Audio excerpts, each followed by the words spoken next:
Go ahead. Okay, I have one question actually to Dr. Al-Maliki regarding his presentation. Thank you so much. Very informative presentation.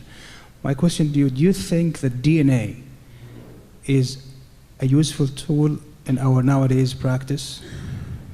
Why I'm asking this? Because you know the DNA testing is very expensive. It's not available in most of the regions. And at the same time, what will happen if you find a patient with high DNA fragmentation? At the end, you will do whatever, antioxidant or varicocectomy, or you will end up by IVF, right? So why you need to wait for DNA fragmentation before you do those kind of things? You're doing it anyway. Okay, thanks for the question. Well, the first thing is to consider, to answer your question firstly, is DNA a useful tool? I think yes, but conditional. In the right hands, and with the certain expertise, with certain technologies being available. The abuse of sperm DNA fragmentation is a downside to it, and this is why the American Society of Reproductive Medicine did not standardize the test yet.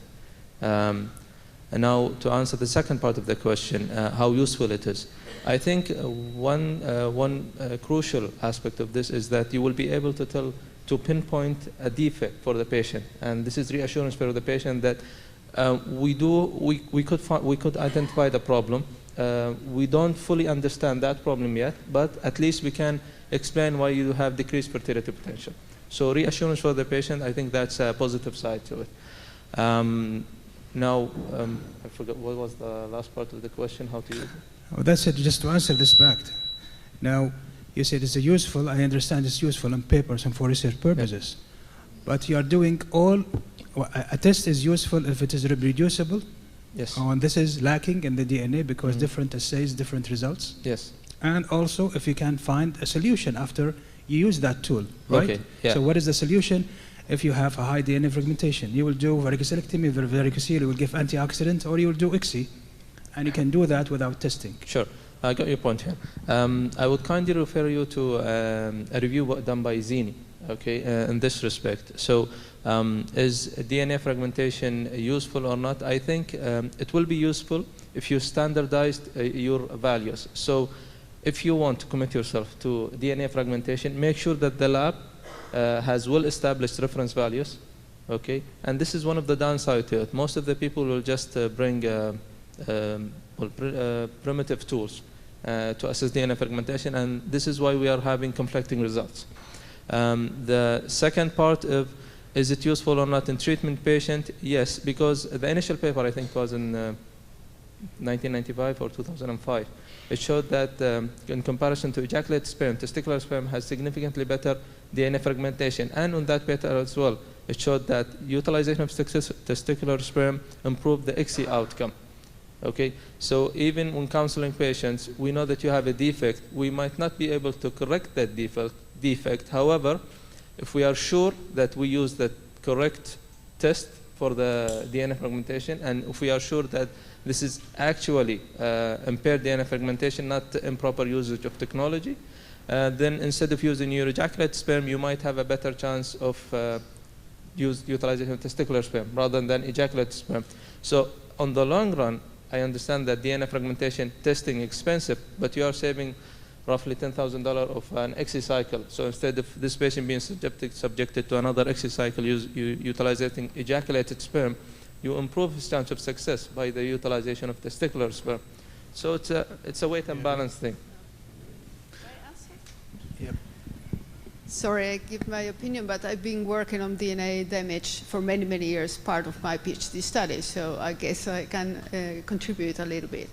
What I think is that whenever you have a sperm which is only useful for ICSI, DNA damage is not going to be useful at all, because it's even known by Zini, and we have seen in our clinic, that whenever you have this kind of sperm, because you are going to select for motility, and high motility is not going to be related to DNA fragmentation. It's part of my talk tomorrow.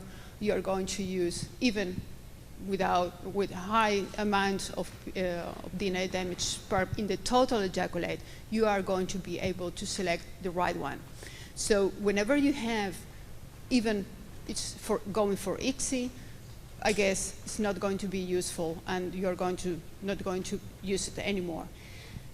Going, because of that, to testicular biopsy, I don't agree, because of course you have complications in testicular biopsy, and in those cases, whenever you have high incidence of DNA damage, if you you ask the patient to ejaculate for a couple of days after daily, and then very short, really short, before the ICSI treatment, you're going to be able to select good sperm without the ROS, without the fragmentation, and going straight even for a good ICSI.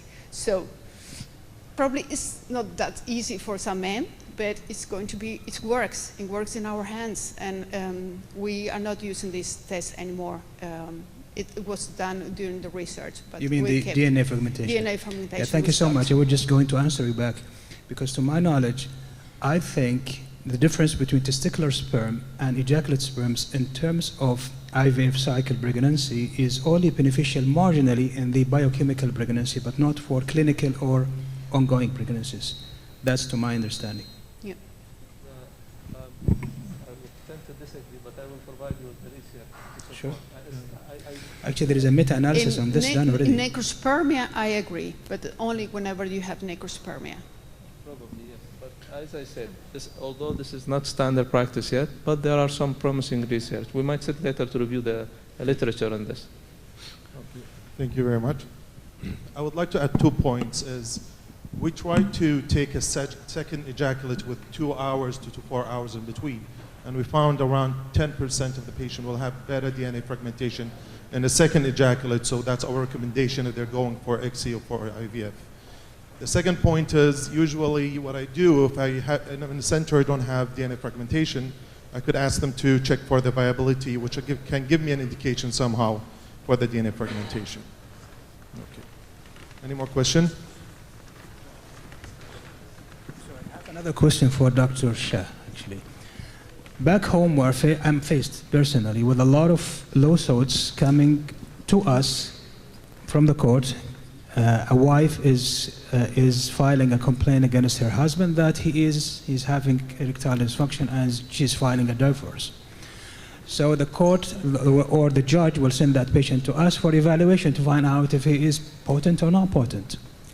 I find it very difficult, actually, to assess potency in the clinical setting, especially if that guy, he understands your paper that you're going to write will decide whether he will divorce or not. So how would you overcome this, the anxiety performance and things like that, from a clinical point of view?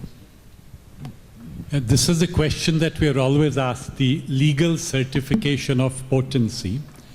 So we will look at the physical characteristics, that there is no abnormality, look at a biochemical workup, that there is no biochemical basis like diabetes, low testosterone, high prolactin for ED. Then we ask him to fantasize and see if he can produce a full sustained erection. If he can, we consider that as evidence of physical potency, because our final certificate is going to say that he is physically capable of an erection adequate for intercourse. We cannot opine on his psychological status. If he fails to respond to the visual material, we will then give him sildenafil and see if he can get an erection. If he gets a full sustained erection, we would certify that with the help of the tablet, he had a full sustained erection and is then capable of intercourse. If he fails to respond to the tablet, we'll give a low dose of injection and again certify on that basis. And if he fails to respond to any of these, we would say that there is an indication that there may be an organic problem. Then if you have access to a Regiscan color Doppler, that may be supplementary, but the certificate is always provisional, that we can only certify his physical capability. We cannot comment upon his psychological ability. I understand if he is capable physically of inducing erection, but if he is inducing erection after pharmacologically induced erection, between quote and quote, he's still abnormal. How would you say this is a normal guy if he only could achieve erection with Viagra or injections? So if in the absence of any etiological factor for a physical defect, with Viagra he gets a full erection, The conclusion would be that his problem, if he has a problem, is psychological, not physical. That's what we would opine, that he's got an erection which is adequate for intercourse with the Viagra. He has no evidence of any physical defect otherwise, and therefore, if he has an erectile problem, it is not physical. That's what we would conclude. Okay. Thank you very much for our speaker. We conclude our first section of the presentation. Thank you very much for all your effort and the amazing presentation. Thank you.